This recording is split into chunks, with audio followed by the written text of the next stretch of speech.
Hi, hello. I'm conscious of the fact that there's very little time left for me, and almost everything I wanted to say has already been said by Maryam. I just wanted to draw attention to a couple of things. One is that it's not just the betrayal from the traditional left that we're talking about, but as an earlier speaker referred to the whole Mozambique fallout, we also have the human rights lobby, which is completely confused about where it should stand on this issue, and this is a really big problem. I mean, we have been dogged by the betrayal of the left from the moment that South All Black Sisters came into being in 1979, because if every time we tried to raise issues around domestic violence, we were told that this is not the right time by our brothers on the left. So it is never, every time you want to expose the underbellies of our communities, we are told that this is not the right time to do it. And although in the 30 years, the situation has changed because there have been different players, and one might argue that I think in contradiction perhaps to one of the earlier speakers that maybe it was from the floor, that actually I would argue that things are worse, that the war on terror that the state has embarked on and the continuing draconian immigration legislation has meant that actually we are in a much worse situation, more racist situation than before. And so that does allow the left to hide behind that and not to take on and challenge the alliances that they form with various extreme right Muslim fundamentalist organizations. And we saw that last year in Tower Hamlets, when there was an attempt, when there was a venue in Tower Hamlets that was organizing a conference where extremist Islamic speakers were going to be present. The EDL decided to hold a demonstration against that. When the council actually wrote to the venue to say that the conference should be cancelled, which they did, the EDL demo was also cancelled.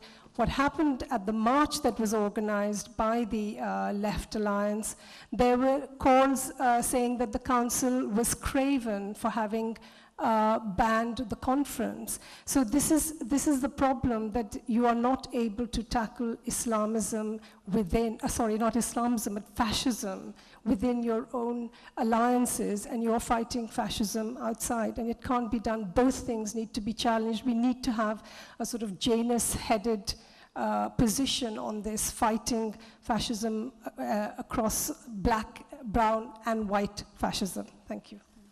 Thank you very much.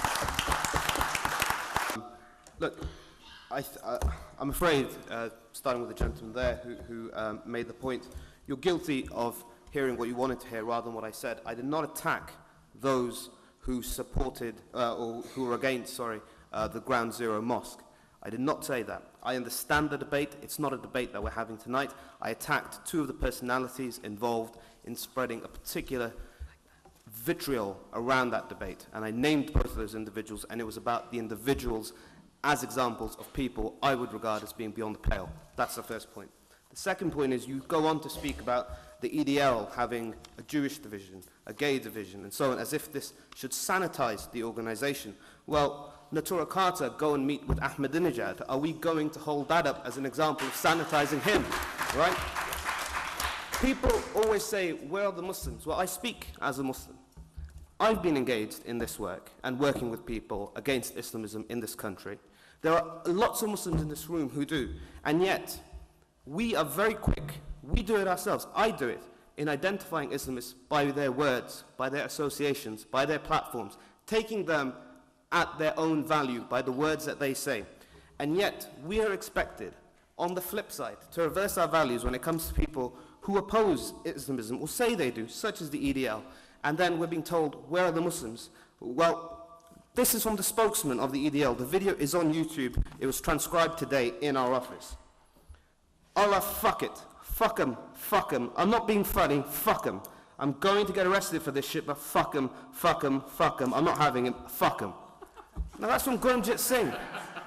This is the head of the EDL. This is a spokesman for the EDL.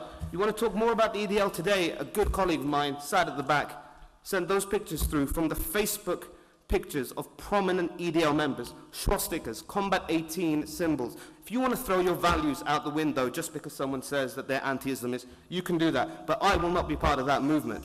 We are only going to win this on the basis of values and the equal application of those values. And this is where, unfortunately, too much of the debate on the right has been lost. And I will identify with, I think the reason Douglas identified himself as a small C conservative is because he believes I'm a large C conservative.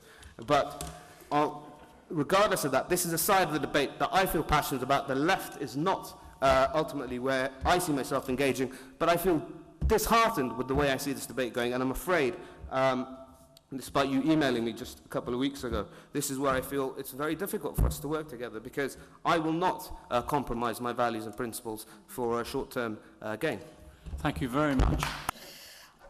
If we look at the reasons why, not just the left, but also the anti-globalization movement and human rights organizations do not stand by us, to put it mildly, because I think they are our worst enemies at some point.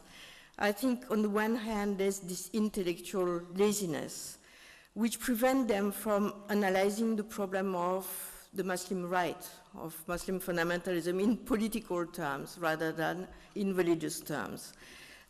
And also the belief that fundamentalists are a popular resistance that needs to be supported, a resistance of the wretched of the earth. Well, we perfectly know that all classes are represented amongst fundamentalists. They also believe that fundamentalists are anti-capitalist, which of course they are not. So if we look at these reasons, maybe we can target better the number of people who believe that they should not oppose fundamentalism. If I can say one thing, not on the left, but on human rights organizations, because maybe it will be less discussed, they focus on state accountability. At least they claim that they will only focus on state accountability because only states are signatories to international treaties. But we know very well that when states target communists, for instance, they don't stand up in the way they stand when the state attacks fundamentalists in some countries. There's also an enormous difference between the means that they put into the defense of fundamentalists and the means they put into the defense of their victims. Just to give two examples, the European tour of Mozambique was organized by Amnesty International, and the Center for Constitutional Rights in the US just put a lot of money in defending al-Awlaki, who is the number 2 of Al-Qaeda in the Arabic Peninsula. They also withhold information which we give them. They don't put them in their annual report. I'll stop there. Just want to remind you that on Monday will be the first anniversary of Gita Segal being kicked out of Amnesty International. I think we should support her. Thank you very much.